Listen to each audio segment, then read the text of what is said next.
사도신경으로 신앙 고백합니다. 나는 전능하신 아버지 하나님 천지의 창조주를 믿습니다. 나는 그의 유일하신 아들 우리 주 예수 그리스도를 믿습니다.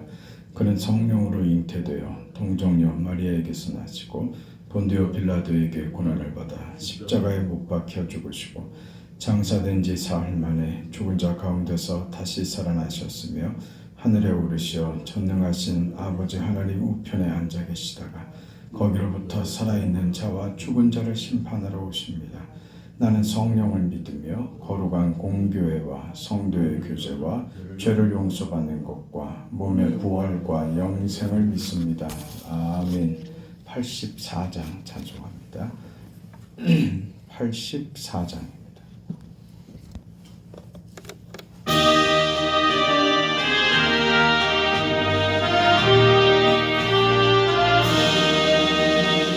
세상이 캄캄하여서 잠빛이 없었더니 그 빛나는 영광 나타나 온 세상 빛이었네. 영광의 주, 영광의 주, 밝은 그 빛 내게 비추었네. 영광의 주, 영광의 주, 이 세상에 비친 오직 주 예수님. 주 말씀을 믿는 사람은 그 마음이 시원하고 주 명령을 준행하는 자 그 길이 환하겠네. 영광의 주, 영광의 주, 밝은 그 빛 내게 비추었네. 영광의 주, 영광의 주, 이 세상에 비친 오직 주 예수님.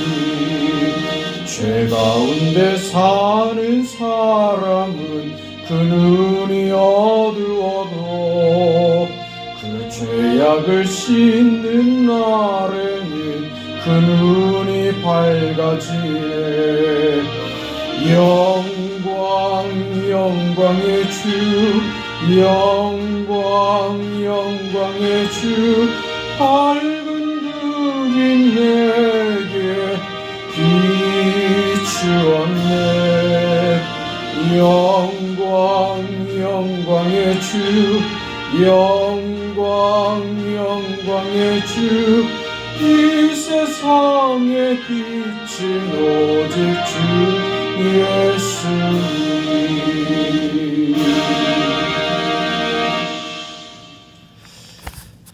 하나님의 말씀 요한복음 17장 24절 한 절을 보겠습니다. 요한복음 17장 24절입니다.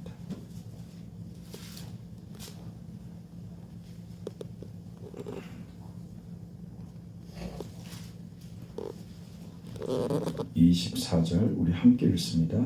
아버지여 내게 주신 자도 나 있는 곳에 나와 함께 있어 아버지께서 창세전부터 나를 사랑하심으로 내게 주신 나의 영광을 그들로 보게 하시기를 원하옵나이다. 아멘. 예수님의 기도의 내용에 하나 되게 해달라, 이 하나에 대한 이야기와 영광에 대한 또 기쁨에 대한 이런 내용들이 예수님 기도 안에 많이 지금 담겨 있습니다. 우리 지난 시간에도 이 영광에 대해서 우리가 살펴봤지만 오늘 다시 반복해서 등장하는 하나님의 영광은 좀 더 다른 차원의 더 깊이 있는 차원의 영광입니다. 창세전부터 내게 주셨던 영광, 이렇게 얘기를 함으로써 창세 전부터 가지셨던 하나님의 영광, 그리스도께서 소유하셨던 그 영광,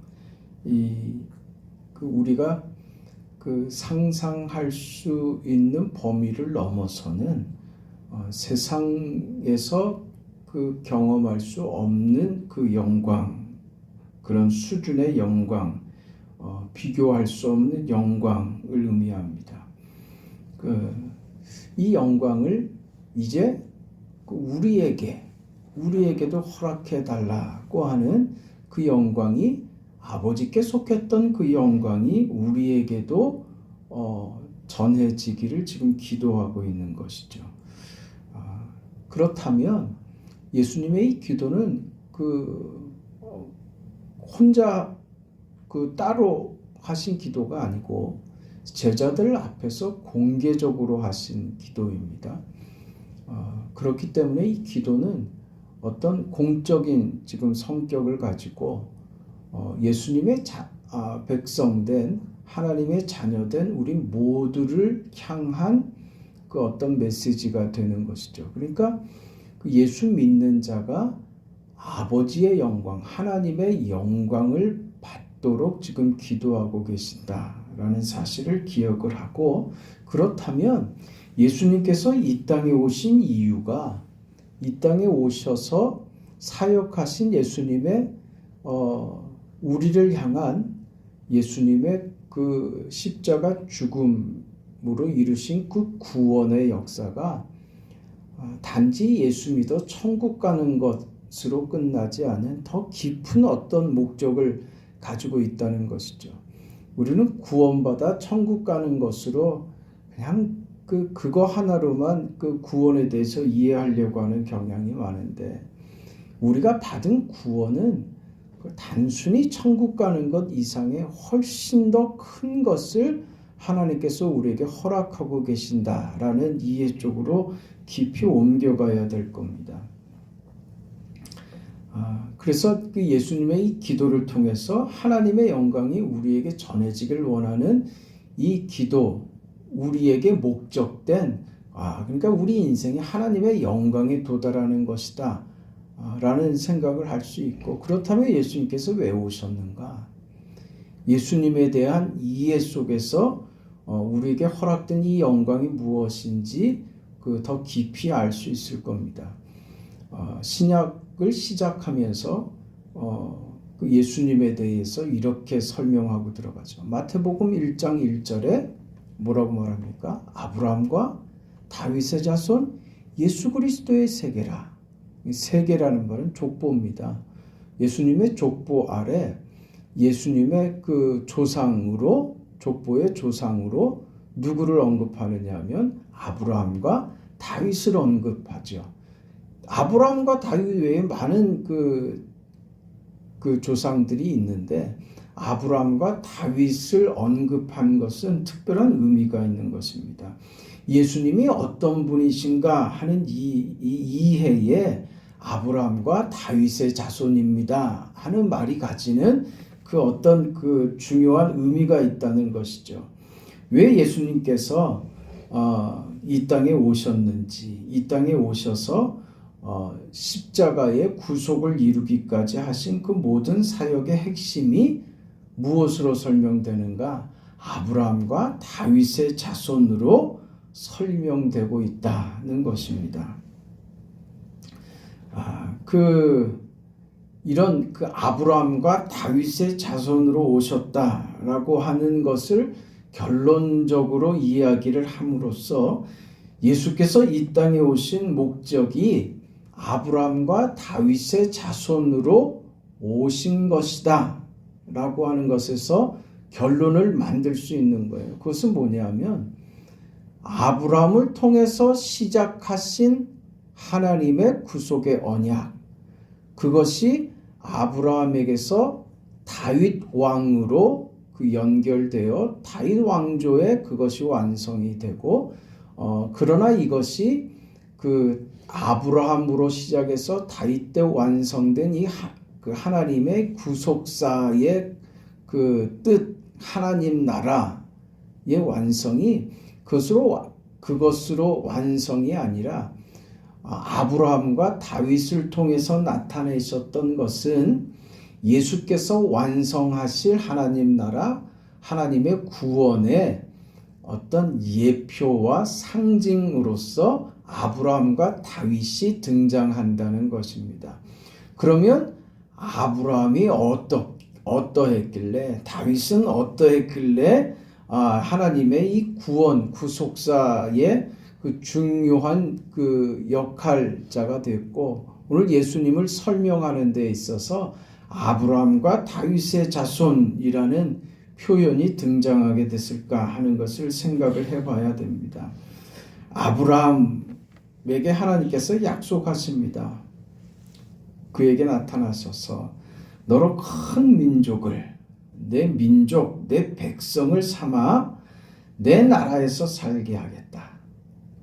그러니 너는 너의 본토 친척 아비집을 떠나라고 하시고 그를 등 떠밀어서 보내셨죠. 그래서 아브라함은 그 본토를 떠나 나왔습니다. 그리고 지시하신 가나안 땅에서 살았습니다. 가나안 땅에 살게 하신 하나님께서 아브라함에게 가나안을 유업으로 주지는 않으셨죠. 거기서 아브라함은 유리하는 자로 살았어요. 결국 나중에 이 가나안을 기업으로 받는 일은 아브라함으로부터 근 400년이 지난 뒤입니다. 그때 이스라엘이 백성을 이루고 아브라함이 약속하셨던 대로 큰 민족을 이루게 하겠다고 하셨던 그 약속이 아브라함에게서 실행된 것이 아니라, 아브라함 때 그 결과를 본 게 아니라 아브라함은 약속을 받았고 그 결과는 400여 년이 지난 뒤에 받게 되더라는 거죠. 그때 어떻게 받습니까? 가나안을 이스라엘이 민족을 이루어 애굽에서 그 구원을 받고 광야를 지나 그리고 가나안에 드디어 입성하게 되죠. 그때 가나안을 그 유업으로 받게 되는 것입니다. 그럼 가나안을 유업으로 받게 된 이유가 무엇인가? 이제 백성의 수가 많아졌기 때문에 그 기업으로 받게 된 것인가? 그건 아닙니다. 하나님께서 이스라엘 백성을 출애굽시키어 가나안 땅에 들여보내기 전에 먼저 신의 산에서 율법을 주시죠. 그 민족을 이루는 요소가 되는 겁니다. 법이 있어야 되는 것이죠.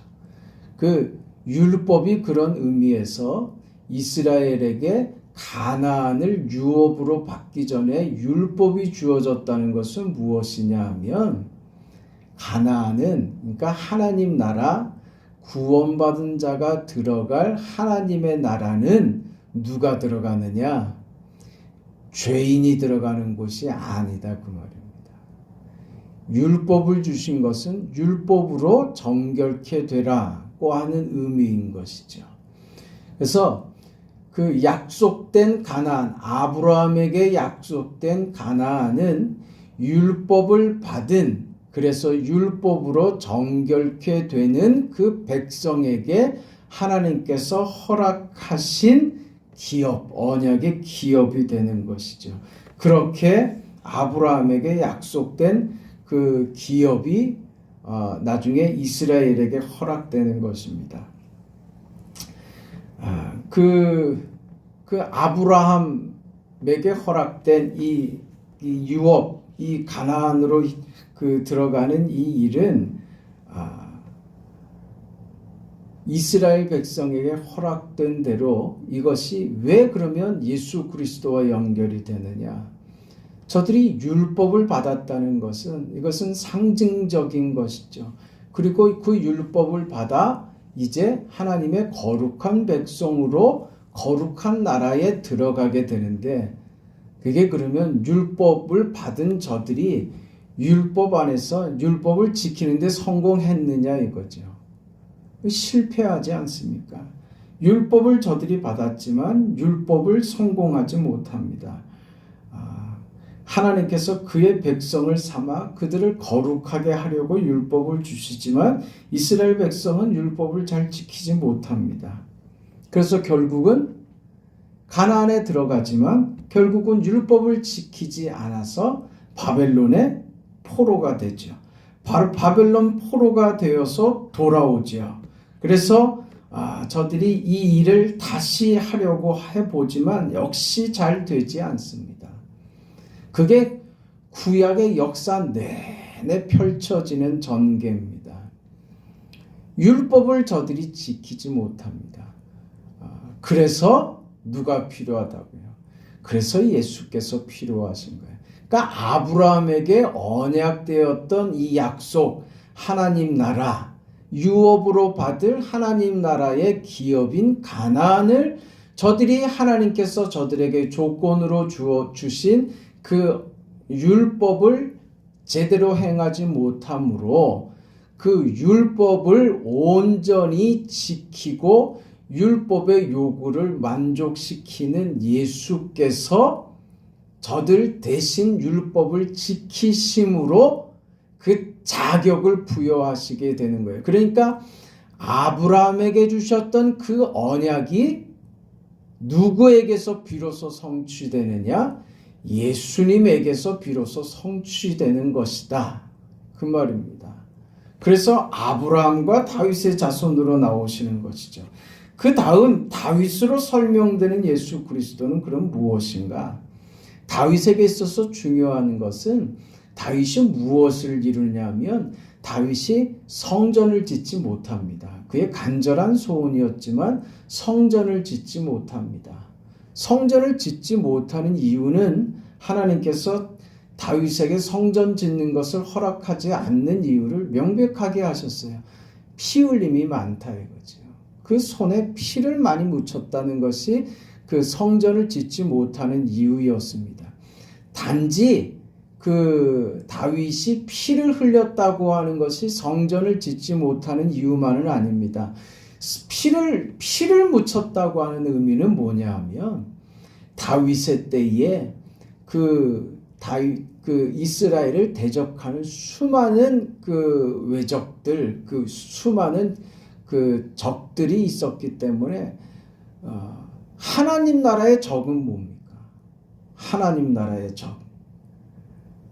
우리 성도에게 있어서 적은 뭐예요? 죄죠. 죄. 그러니까 다윗이 상징하는 것은 뭐냐면 다윗은요 성전을 짓는 자가 아니라 성전을 지을 수 있는 모든 준비를 완성하는 자로 그 자리에 서는 거예요. 뭐야? 이스라엘을 대적하는 모든 대적들을 깨서 이기는 거죠.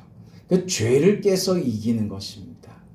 그런 의미에서 다윗의 그 삶이 그 중요한 역할을 하는 것이죠. 그래서 성전은 누가 짓느냐? 그 아들 솔로몬 때에 짓게 되는 겁니다. 솔로몬은 무엇인가? 솔로몬이 어떤 의미에서 성전을 짓게 되는가? 솔로몬이 얼마나 죄를 많이 짓고 얼마나 허물이 많았던 사람입니까? 그 의미가 아니라 솔로몬은 그 이름 자체가 가지는 뜻이 있어요. 솔로몬은 샬롬의 다른 말입니다. 샬롬에서 나온 말이에요. 샬롬은 평화죠. 평안이죠. 그게 뭐예요? 그 성전이라는 게 뭐로 상징되는 겁니까? 죄를 없이 하고 찾아오는 하나님의 평화, 하나님의 평강인 겁니다. 이것이 바로 예수께서 우리 안에서 이루신 십자가의 대속의 죽음으로 우리 죄를 사하시고 우리 안에 허락하시는 평안, 평강, 기쁨, 그것으로 우리 안에 이루어지는 참된 성전이 되는 것이죠. 이런 의미에서 아브라함과 다윗의 자손으로 예수님을 소개하는 것입니다. 그렇게 아브라함과 다윗에게 하나님께서 약속하셨던 구원과 하나님의 나라는 저들에게 허락되어진 것이 저들 스스로 이룰 수 없다는 것만 확인한 것이 구약입니다. 구약은 그래서 모든 내용이 예수님을 예표하는 것으로 되는 것이죠. 결론은 뭡니까? 안 되더라 하는 것이죠. 인간은 스스로 구원의 자리에 하나님의 조건을 만족시킬 수 없더라 하는 것만 확인한 것이 구약입니다. 왜요? 저들은 늘 왜 실패했느냐?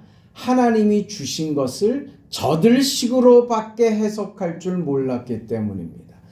저들의 요구와 저들의 방식과 저들의 기대를 하나님이 주신 것으로 얻어내려고만 했지, 율법을 허락하시고 구원을 허락하시는 저들을 하나님의 민족으로 삼으신 하나님의 의도와 그 마음과 기쁘신 뜻을 깨달아 알지는 못했던 것이죠.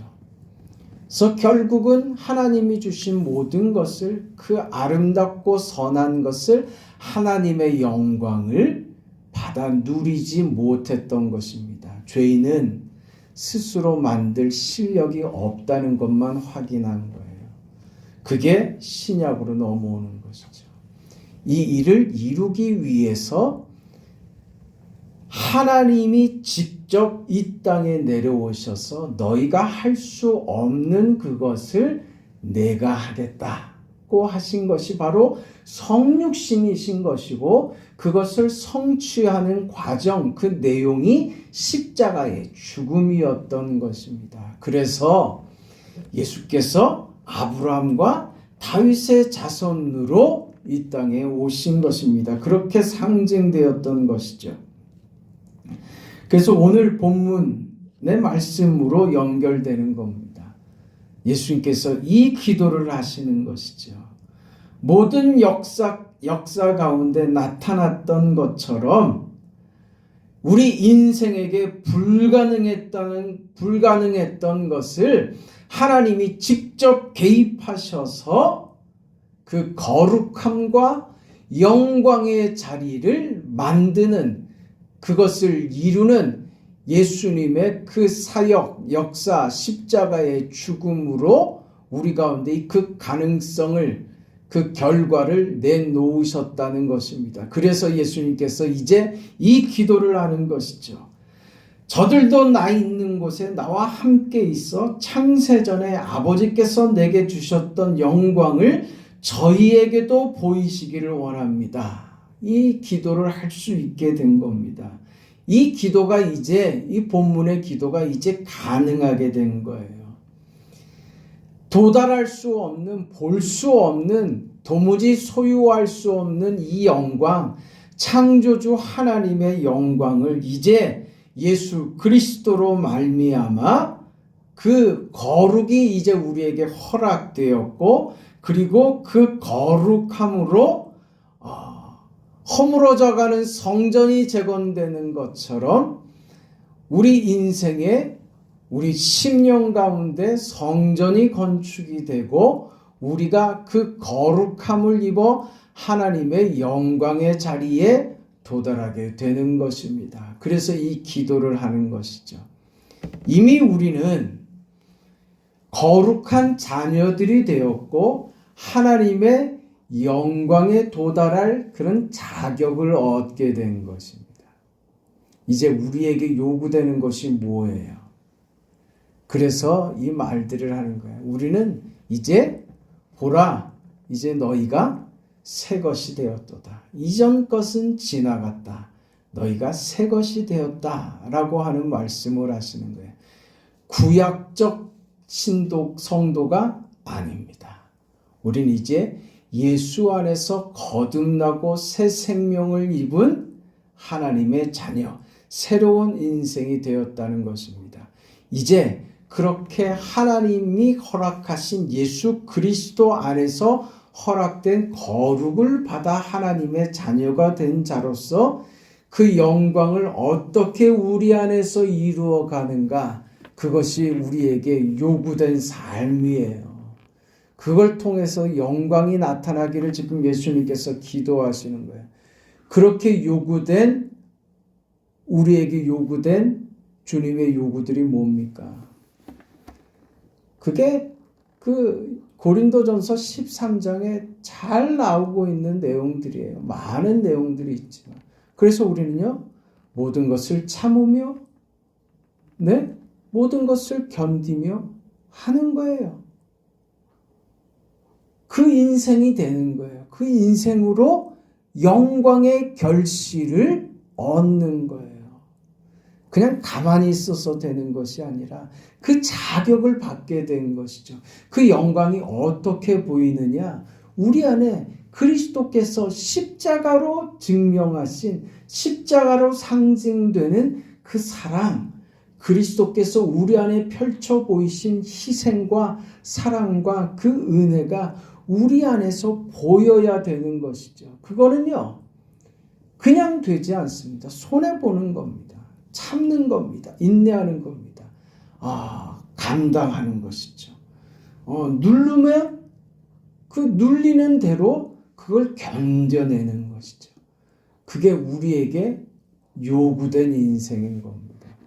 그 인생으로 그리스도께서 십자가에 죽으셨던 그 인생을 우리가 살아내야 하는 겁니다. 그때 하나님의 영광이 오늘 예수님의 기도하시는 것처럼 예수께서 보이신 그 영광이 우리 안에도 보이게 될 것입니다. 그 영광의 광채가 우리 주일날 말씀 나눴던 대로 그 영광의 광채가 우리를 빛나게 하는 정말 세상과 구별되는 얼굴빛이 다르고 표정이 다르고 말하는 내용이 다르고 이 세상 사람 같지 않은 그런 모습으로 살아가는 것이죠. 그때 하나님께서 우리 삶을 통하여 영광 받으시고 우리에게 하나님의 영광, 창조주의 영광을 우리에게 허락하시고 보여주실 겁니다. 그런 영광스러운 인생이 그렇게 살고 싶다가 아니라 그렇게 살아야만 하는 그런 인생을 요구받고 있다고 그렇게 알아야 합니다. 그런 인생, 복된 인생, 하나님께서 우리를 높여주시길 원하고 우리를 잘되게 하시길 원하고 우리를 영광스럽게 하시길 원하는 아버지의 뜻을 우리 마음에 깊이 새겨서 하나님 그렇게 살고 싶습니다. 그 영광을 내 인생 속에서 경험하고 싶습니다 하는 우리의 고백들이 있을 때 하나님께서 우리 인생을 그렇게 만들어 주실 줄 믿습니다. 거룩하시고 자비하신 영광의 아버지 하나님, 하나님의 은혜와 사랑을 감사드립니다.